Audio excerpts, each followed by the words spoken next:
Kembali di Indonesia Bicara, pemirsa membahas rapid test bikin stres.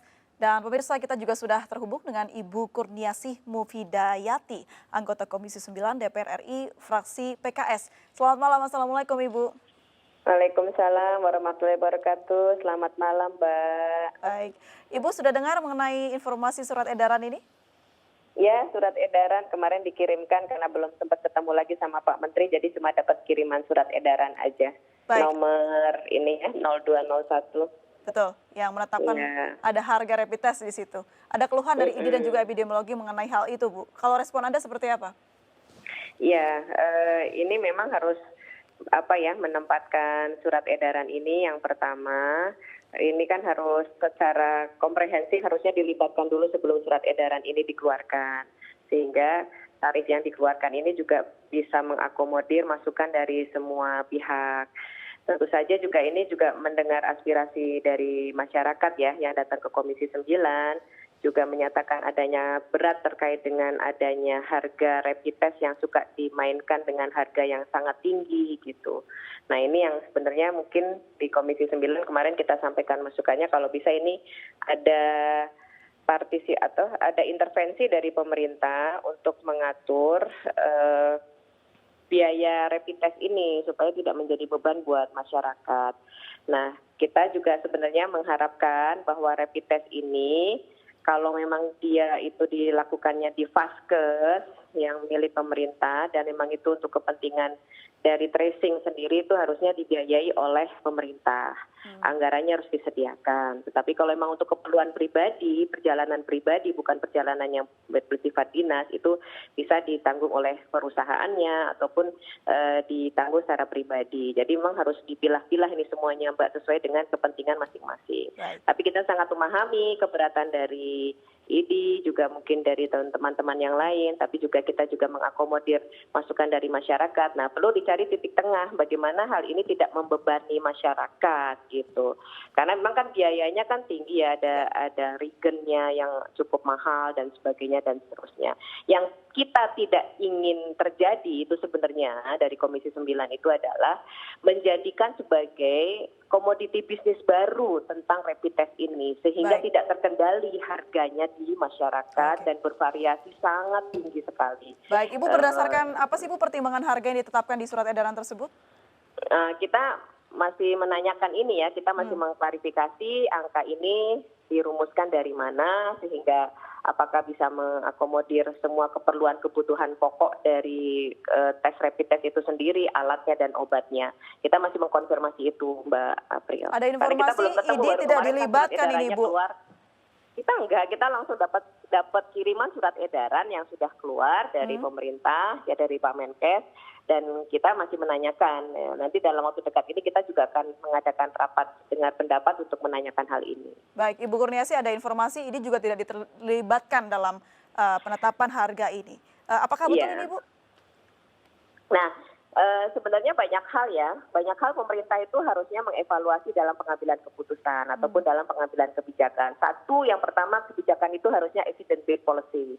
Jadi berdasarkan dengan data-data yang ada dan evidence itu bukti-bukti yang ada. Yang kedua, harusnya ada partisipasi publik di dalam pengambilan keputusan ini. Artinya melibatkan stakeholder ya, misalnya tadi ID, ahli epidemiologi, fasilitas kesehatan, gitu seperti apa kesiapannya dengan harga segini. Nah, apa yang bisa dilakukan oleh pemerintah dalam memberikan subsidi harga misalnya, berarti dibutuhkan berapa anggaran dari APBN. Ini kan juga harusnya menjadi evaluasi ya, ketika kemarin Pak Presiden juga sempat mengevaluasi dana serapan itu kan, Mbak, gitu. Nah, ini kan pemerintah harusnya mengalokasikan anggaran itu sangat cukup untuk melakukan rapid test sehingga tidak membebani masyarakat, tapi juga tidak memaksa harus ditanggung oleh fasilitas kesehatan tersebut gitu ataupun ID misalnya ataupun dokter yang bersangkutan gitu. Jadi ini harus menjadi titik tengah lah, harus diambil keputusan yang titik tengah. Tapi prinsipnya bahwa Komisi 9 mendukung adanya pengendalian harga itu iya, karena supaya tidak menjadi satu komoditi bisnis yang kita tidak inginkan di saat tengah-tengah pandemi kayak gini. Masyarakat jangan dibebani lagi dengan biaya-biaya yang berat. Karenanya sebenarnya APBN perlu benar-benar dipastikan menyiapkan anggaran untuk melakukan rapid test yang memang harus ditanggung biayanya oleh negara. Baik, Ibu Kurniasih, ada rencana untuk mengundang ID dan juga Kemenkes mungkin untuk membicarakan hal ini? Ya, nanti bisa kita usulkan. Kalau yang baru terencana baru dengan Kemenkes ya. Mungkin nanti dengan ini bisa kita usulkan dan kita follow up nanti insya Allah. Kapan rencananya Ibu? Ini mungkin pekan-pekan sebelum kita reses karena sebentar lagi kita akan masuk reses. Akan masuk reses. Tadi ya sudah sempat kita bicarakan dengan Dr. Slamet dan juga Pak Kamal mengenai keakuratan dari rapid test ini, Ibu. Kenapa? Assalamualaikum, Ibu. Sehat selalu. Waalaikumsalam, Pak. Sehat selalu, Pak Dokter. Ya. Tadi juga kita sudah membahas Ibu Kurniasih mengenai keakuratan dari rapid test. Ternyata tidak cukup akurat begitu dan bahkan lebih akurat swab. Kenapa tidak me-adjust atau menyesuaikan harga tes swab saja, Ibu? Kita sebenarnya dari awal itu sudah tidak setuju dengan rapid, Mbak. Gitu. Karena sebenarnya kan yang memang yang lebih akurat itu kan PCR. Ya. Itu sudah clear kalau itu. Tetapi ketika ada rapid test dilakukan secara masif sebagai pendeteksian awal banget walaupun tidak mampu mendiagnosa. Nah, ini kan harus dikendalikan harga-harga ini gitu. Udah tidak bisa menjadi satu valid hasilnya nggak valid, harganya mahal. Ini kan seperti jadi permainan komoditi bisnis baru gitu kan. Ini yang kita tidak inginkan, membebani masyarakat, kita nggak ingin ini terjadi. Makanya harus turun pengendalian harga. Dan apakah PCR itu dilakukan secara masif atau tidak, itu yang baru saja kemarin kita tanyakan. Harusnya itu mampu dilakukan PCR secara masif. Di anggaran ini masalahnya di anggaran. Anggaran ini menjadi core banget ya. Jadi pemerintah memang harus punya komitmen sangat serius dalam penyediaan anggaran untuk melakukan PCR test yang sangat masif. Perharinya itu harus 10.000 minimal ya. Itu kan permintaan presiden, jangan di rapid test. Tapi kan kalau kita bicaranya surat edaran rapid test, saya mengomentarinya itu. Kenapa harganya harus dikendalikan? Karena sudah sangat tidak terkendali harga di luar itu dan itu memberikan beban kepada masyarakat. Tapi kalau antara rapid dengan PCR itu clear. Komisi 9 mendukung adanya yang berbasis swab ya, karena itu lebih akurat. Tapi pemerintah dalam hal ini harus komitmen menyediakan anggaran, karena ini anggarannya lebih besar sudah pasti. Jadi jangan memberikan beban kepada Vaskes yang menanggung sendiri gitu, tapi Vaskes ini harus ditopang oleh pemerintah. Gitu. Baik, saya ke Dr. Slamet kembali. Dokter, Anda sudah mendengar semua yang dikatakan oleh wakil rakyat kita dari Komisi 9. Ada respon, dokter? Ya, saya sangat setuju dengan Ibu Komisi 9 dari fraksi PKS. Ya, memang harus dipetakan, Mbak. Ini kan rapid test tidak wajib bagi mereka yang tidak melakukan perjalanan. Kalau yang melakukan perjalanan kan pemerintah menetapkan wajib. Tinggal diatur, masyarakat yang tidak mampu silahkan datang di rumah sakit pemerintah atau yang disediakan oleh pemerintah yang murah. Tapi mereka yang mampu silahkan di rumah sakit swasta. Nah, yang surat edaran sekarang kan semua diperlakukan sama.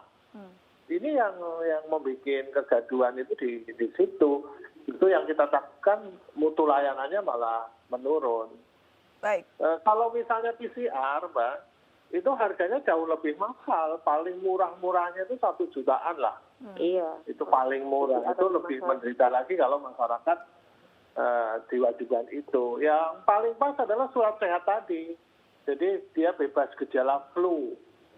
Nah, itu mungkin potensi orang yang OTG seperti apa, Dok, kalau misalnya surat sehat diberlakukan seperti itu? Selama dia menggunakan protokol kesehatan, itu tidak ada masalah. Di negara Taiwan itu nggak ada lockdown, tapi mereka menggunakan protokol kesehatan. Sejak bulan Januari, negara Taiwan mewajibkan masker, Mbak. Gitu loh. Itu masker, face shield, cuci tangan, itu coba mereka sukses melakukan penanganan COVID-19. Cuma karakter masyarakat kita kan nggak disiplin. Ya kita disiplinkan, setiap yang masuk transportasi umum wajib pakai masker, face shield atau protokol kesehatan lah. Itu jalan tengah yang bisa dilakukan. Baik, berarti OTG tidak terlalu besar penularannya ke orang biasa begitu ya, Dok ya? Selama menggunakan masker atau protokol kesehatan. Baik. Saya kembali Kalau tidak menggunakan protokol kesehatan ya berbahaya. Memang protokol kesehatan harus diutamakan begitu ya, Dok ya? Diutamakan. Baik, saya kembali ke Bu Kurniasih. Ibu, ini ada usulan dari dokter begitu untuk bisa memilah mana yang harus ke rumah sakit pemerintah dan mana yang harus mandiri. Apakah ini sudah dipikirkan? Tadi saya sampaikan kan dari awal juga kayak gitu. Artinya harga ini itu adalah harga standar dari pemerintah. Tapi kan ini yang mau kemana? Vaskes yang milik pemerintah atau mau vaskes yang swasta? Kalau yang nggak mampu tentu saja harus disubsidi, jangan menambah beban lagi. Rakyat ini udah susah Mbak, BPJS naik, rapid test harganya tinggi, yang nggak mampu ya kelas 3 ya. Gitu. Tapi kalau buat yang mampu nggak ada masalah. Bahkan langsung PCR pun nggak ada masalah. Kita kalau dari sisi validasi itu kita dukung PCR, sudah pasti itu karena itu udah clear. Dan ini yang harus dijadikan sekali lagi digarisbawahi adalah kita mengharapkan pemerintah di dalam mengambil kebijakan dan keputusan itu melibatkan semua stakeholder, para ahli, para dokter, para epidemiolog, semuanya yang memang perlu dilibatkan sehingga tidak ada miss di dalam pengambilan kebijakan tersebut. Ini kan kita sering melihat kebijakan itu jalan sendiri-sendiri, tidak melibatkan ahli, tidak melibatkan dokter. Nah ini kita berharap jangan kayak gini lagi lah, supaya ini menjadi satu kesatuan. Ini kan kita ini harus bersatu melawan COVID gitu ceritanya lah Mbak. Saya ke Dokter Slamet, terakhir Dokter apa yang mau disampaikan? Ini mumpung ada dari Komisioner 9, Komisi 9 DPR RI dan juga ada epidemiolog. Ya, sebenarnya begini, membuat kebijakan dengan tujuan maksud yang baik, tapi tidak menggunakan cara yang sesuai atau melibatkan semua pihak, hasilnya jadi kurang baik. Usul kami ke depan, pemerintah harus menyediakan bagi masyarakat yang membutuhkan perjalanan tapi dia tidak mampu, itu harus disediakan oleh pemerintah, kalau perlu gratis gitu loh. Bagaimana mereka yang mampu, Mbak? Mereka yang mampu silahkan pergi ke rumah sakit swasta, di klinik, dan lain-lain. Bagaimana harganya biar tidak terlalu overprice? Pemerintah menetapkan harga eceran tertinggi untuk regen rapid test. Dengan rumah sakit mendapatkan rapid test yang murah, pasti tidak akan mahal dalam menyediakan. Tapi sekali lagi pelayanan. Mungkin ada rumah sakit yang bintang 5, pasien ini membutuhkan prestasi, pengen dia layani oleh spesialis khusus, sampai sekian jam atau sekian menit dia harus konsultasi, itu kan berbeda lagi. Gitu. Baik. Jadi, tidak hanya harganya tapi prosesnya juga bikin stres ya Dok ya? Prosesnya juga. Gitu. Baik. Baik, saya selanjutnya. Terlalu berkurang. Iya, selanjutnya saya ke Pak Kamal. Pak Kamal, boleh terakhir bagaimana upaya yang mungkin bisa membantu masyarakat agar tidak stres dalam menghadapi proses ini? Iya, saya pikir sekarang bolanya ada di pemerintah ya. Kita kembali saja.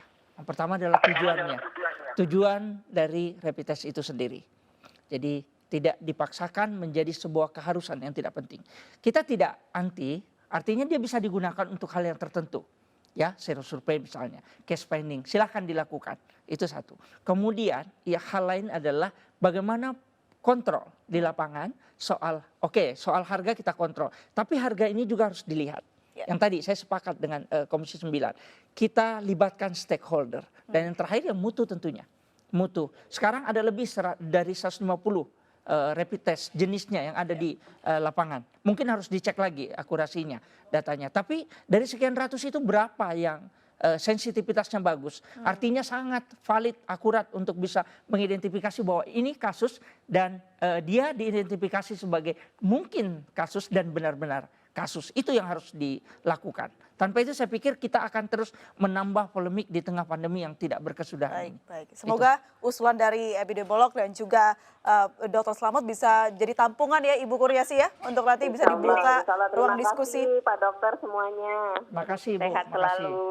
Baik, terima kasih banyak Ibu Kurniasih, terima kasih Dr. Slamet, terima kasih Pak Sama-sama, Kamal Mbak sudah Grace. bergabung Makasih. sama kami di Indonesia Bicara. Pemirsa, sayang sekali kita sampai detik ini sudah menghubungi Kemenkes namun belum ada jawaban. Kita akan tunggu bagaimana hasilnya mengenai pembahasan ini agar bisa menemukan titik tengah untuk memberikan layanan yang terbaik untuk masyarakat. Pemirsa, demikianlah Indonesia Bicara hari ini, mewakili seluruh kerabat kerja yang bertugas. Saya Aprilia Putri pamit, sampai jumpa.